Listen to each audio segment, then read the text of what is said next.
BTech એન્જિનિયરે 21 વર્ષની વિદ્યાર્થિનીનો photo Facebook પરથી મેળવીને તેને મોપ કરી પોર્ન વિડીયો બનાવી સોશિયલ મીડિયા પર વાયરલ કર્યો હતો. સાયબર સેલની ટીમે આરોપીને ઝડપી પાડી તેનો મોબાઈલ ફોન કબજે લઈ વધુ તપાસ હાથ ધરી છે. પોલીસ સૂત્રો દ્વારા મળતી માહિતી મુજબ તરસાલી રિંગ રોડ પર કૃપાળુનગર સોસાયટીમાં રહેતા 26 વર્ષના બીટેક એન્જિનિયર કુનાલ ચતુરભાઈ પટેલના ફેસબુક પર ફ્રેન્ડ સજેશનમાં મેડિકલની એક વિદ્યાર્થિનીનું એકાઉન્ટ આવ્યું હતું. એકાઉન્ટ લોક નહીં હોવાથી કુનાલે એકાઉન્ટ ઓપન કરતા વિદ્યાર્થિનીના ફોટા અપલોડ થયેલા હતા. તેમાંથી ફોટા લઈ વિદ્યાર્થિનીના ચહેરાને મોપ કરીને તેને પોર્ન વિડીયો બનાવ્યો હતો.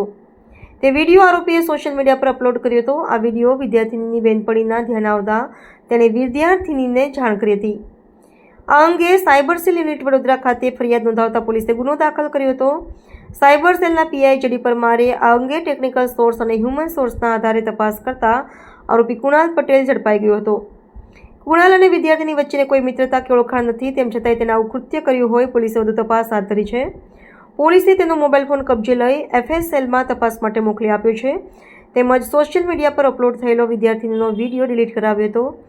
આરોપીએ અન્ય યુવતીઓના રીતે વિડીયો બનાવી સોશિયલ મીડિયા પર અપલોડ કર્યા છે કે કેમ તે અંગે પોલીસે તપાસ હાથ ધરી છે.